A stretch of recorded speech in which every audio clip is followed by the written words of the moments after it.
200 bikers standing in complete silence outside a tiny country church was something the little town had never seen before.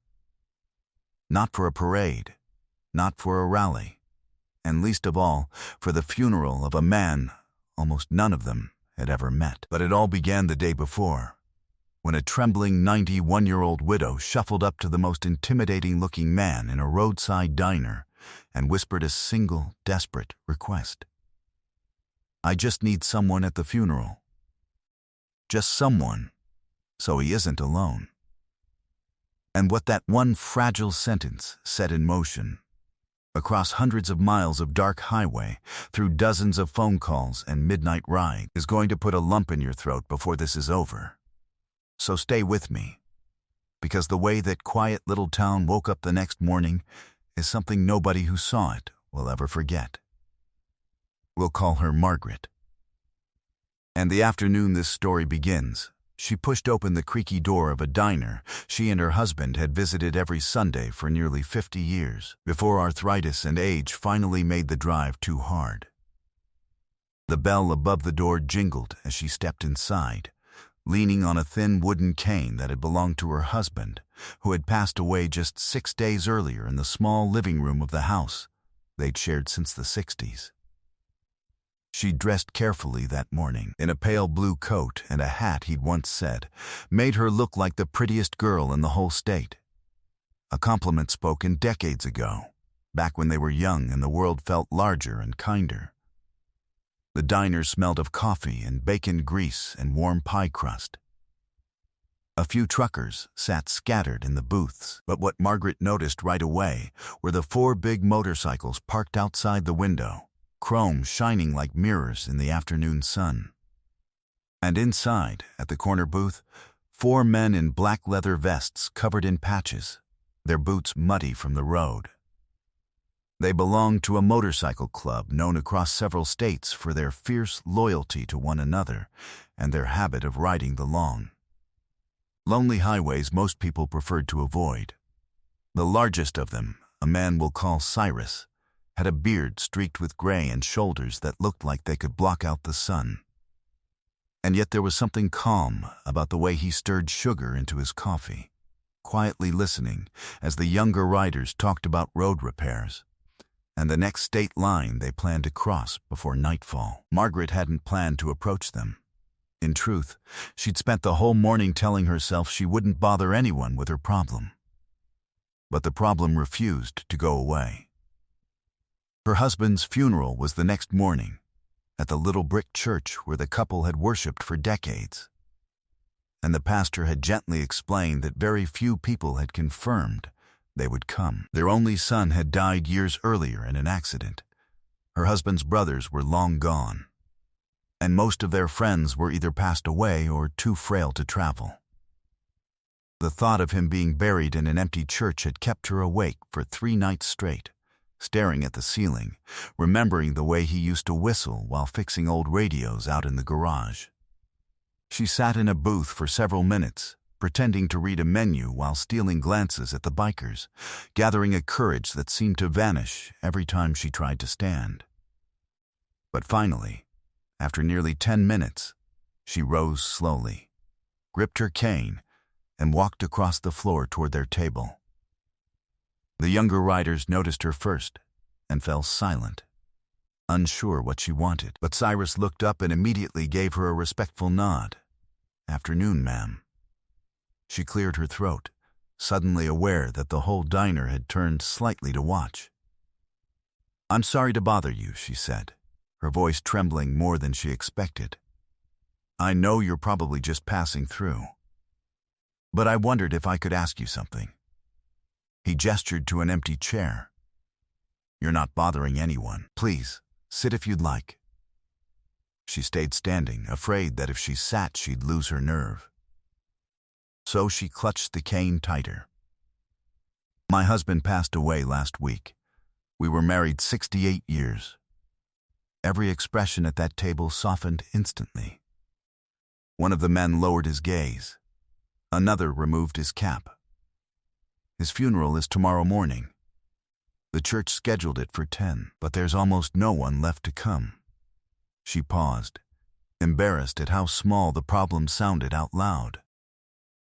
Most of our friends are gone, and the few who are still around can't travel anymore. I suppose I'm just afraid he'll be buried in an empty room. For a long moment, the whole diner went quiet. The hum of the refrigerator suddenly louder than before. Cyrus leaned forward, resting his forearms on the table. "And what is it you're asking, ma'am?" She looked down at the floor, gathering the very last of her courage. "I just need someone there. Just someone, so he's not alone." The words hung in the air like something fragile. He didn't answer right away. He studied her face, the deep lines carved by time and grief, the way her hands trembled despite her best effort to stay composed. And then he slowly stood, towering nearly a foot over her, yet somehow managing to seem gentle rather than frightening. "What time did you say the service was?" 10 in the morning. He nodded once, the kind of nod that carries weight behind it.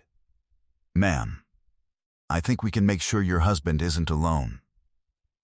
She thanked him politely, assuming he meant the four of them might come, which already felt like more kindness than she dared hope for when she walked in.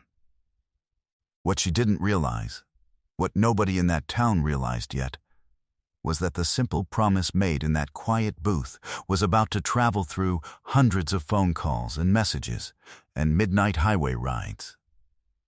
And by the time the sun came up the next morning, that tiny church on the edge of town would be surrounded by something no one there had ever witnessed before.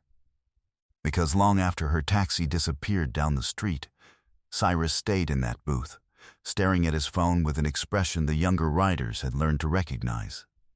The moment right before something important happens. His club wasn't just a group of men who liked open highways. It was a brotherhood built on an unspoken rule, that respect and loyalty mattered more than anything. And the story he'd just heard, about a man being buried with no one, had stirred something deep in him. A memory of his own father's funeral years before, when only a handful of people had stood beside the grave. One of the younger riders finally broke the silence. "You thinking what I think you're thinking?" Cyrus nodded slowly, unlocked his phone, and opened a private group used by dozens of the club's chapters spread across several states. Men and women who had ridden together through storms and breakdowns and thousands of miles of asphalt. The message he typed was short. A 91-year-old widow, a husband's funeral the next morning, a church she thought no one would come to, and one line at the end: "I say we change that." Within seconds, the phone began to buzz. Replies from riders awake in roadside motels, truck stops, garages, living rooms all across the region. "Send the address. How many do we need?" "I'm 2 hours out, rolling now." Most of them had never met Margaret or her husband, and never would. But the idea of an elderly woman standing alone beside her husband's casket felt wrong to people who believed that no one, especially someone who'd lived a long and faithful life, should leave this world without witnesses. By 9 that night, riders from 3 different states had already begun adjusting their plans, fueling their bikes, texting other members who might be within riding distance. And meanwhile, in her quiet little house, Margaret sat at her kitchen table, carefully folding the black dress she planned to wear, still believing that maybe, if they remembered, 4 bikers from the diner might appear. She had no way of knowing her small conversation had already sparked something so much larger. That across highways stretching hundreds of miles in every direction. The low thunder of engines was beginning to roll through the night, as riders packed small bags, checked their headlights, and set out under dark skies, guided by nothing but GPS, and the simple idea that someone needed them there. By midnight, the message thread had grown into such a constant stream of notifications that Cyrus finally had to mute it just to finish his coffee. Though he couldn't quite hide the smile forming beneath his beard as he watched the number of riders confirming climb past 20, then 30, then 50. You realize, one of them said with a grin, this might turn into something pretty big. He shrugged, a quiet satisfaction in his eyes. Good, big is exactly what that old lady deserves. And so the night went on, headlights cutting across long, empty highways, riders leaning into the wind as their engines roared through dark farmland and sleeping towns. Some traveling an hour, others 3 or 4. All of them heading toward the same small church that most of them had never even heard of until that evening. The first few bikes rolled into town shortly after sunrise, their engines rumbling softly through quiet streets where shopkeepers were just beginning to open up for the day.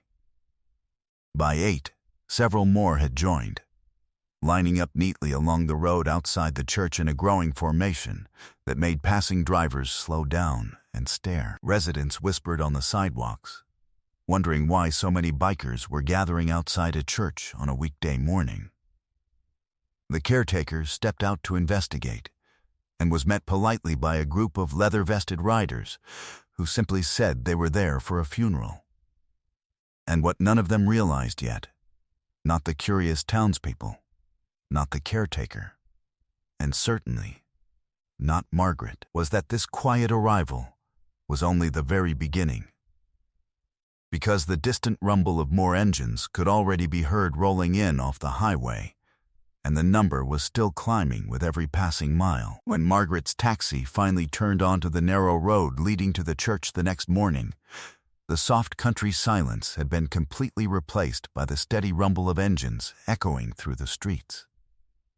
Rows of bikes lining both sides of the road, chrome catching the pale morning sun. At first, she didn't notice, because she was staring down at the folded funeral program in her hands, nervously reading her husband's name at the top, as if she needed to remind herself the moment was real. But then the driver leaned forward over the wheel and squinted through the windshield. "Ma'am, I'm not sure what's going on here." She looked up, expecting maybe a few curious townsfolk. Instead, she froze, her eyes going wide. The street in front of the church was filled with motorcycles, dozens of them, parked in long lines stretching far beyond the gate and continuing down the road like a river of black leather and polished steel. Riders stood beside their bikes in quiet groups, and as the taxi rolled closer, she noticed something that made her breath catch. Every single rider was facing the same direction, the church entrance, and many of them were holding their helmets respectfully at their sides. A tall, broad-shouldered man stepped away from the crowd and approached the taxi, removing his helmet, his beard catching the light. She recognized him instantly and said his name softly as the driver opened her door. He smiled warmly. "Good morning, ma'am." She stepped out slowly with her cane, her eyes scanning the endless rows of bikes again. "What is all this?" she asked, her voice trembling. He glanced over his shoulder at the hundreds of riders gathered around the churchyard. "You said you didn't want your husband to be alone today." And as if responding to those words, the riders began quietly moving into position, forming 2 long lines that stretched from the church gate all the way to the doors, creating a silent path of honor. One by one, the helmets came off and the last engines shut down until the entire street went perfectly still. Some of the townspeople had gathered along the sidewalks by then, whispering in amazement, because the sight of hundreds of bikers standing silently with bowed heads outside a tiny country church was something none of them had ever expected to see. Margaret covered her mouth with her hand as the tears came. All these people, they came for him? He shook his head gently. "They came for you both." And he offered her his arm, and she took it, and together they walked slowly down that path formed by the riders. As she passed between them, each one lowered his head, some placing a hand over their heart, others giving a quiet nod, as if honoring a man they had known their entire lives.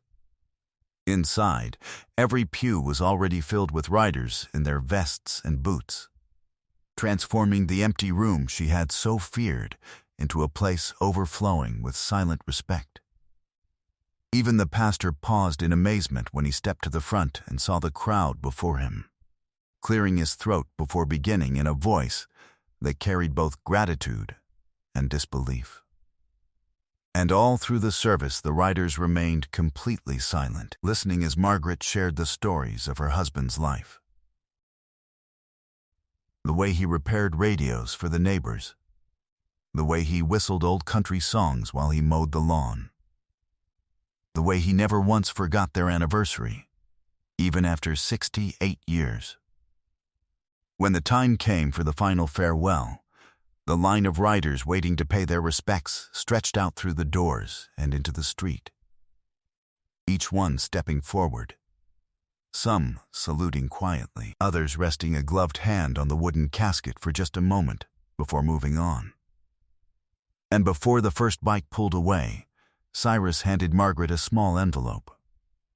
Inside was a card signed by dozens of riders, their names filling every inch of the paper. And at the bottom, in bold ink, a single line: "No one leaves this world alone." She clutched that card to her chest as the tears streamed down her face, watching the sea of motorcycles begin to roll down the road one by one, the thunder of the engines slowly fading into the distance. But the feeling they left behind in that quiet churchyard stayed with her long after the last rider had disappeared beyond the hills. So, let me leave you with this. We are taught, all of us, to read people by their surfaces: the leather, the patches, the muddy boots, the low thunder of an engine rolling into a peaceful town. We see all of that, and we decide in an instant who those people are, and we look away. And this story takes that instinct and turns it so gently, so completely, on its head, because the men that whole town would have crossed the street to avoid turned out to be the ones who rode through the dark, hundreds of miles, for a stranger they would never meet, so that a grieving widow would not have to stand beside her husband's casket alone. She walked into that diner believing the safest thing was to stay quiet, to not be a bother, to carry her fear by herself the way she'd carried everything else. And instead she found the courage to ask the most frightening-looking man in the room for one small mercy. And that single act, asking for help from the very people the world had taught her to fear, turned a lonely goodbye into a farewell witnessed by hundreds. It proved something I think we all need reminding of now and then, that kindness doesn't always arrive softly. Sometimes the loudest, fiercest kindness in the whole world comes rolling in on two wheels. So here's my question for you, and I really do want to know. Have you ever been shown a kindness so large, so undeserved, that it changed the way you saw people forever? Or have you ever had to set your pride aside and ask a stranger for help and been astonished by how they answered? Tell me about it down in the comments, because I read every single one, and these are the stories that stay with me. If this one touched your heart, share it with someone who needs the reminder never to judge a soul by the patch on their back, and that none of us were ever meant to leave this world alone. And go ahead and hit that subscribe button, because the next story I've got for you carries this very same fire. Until then, never forget. The kindest hearts often ride behind the roughest faces. And no one should ever have to say goodbye to an empty room.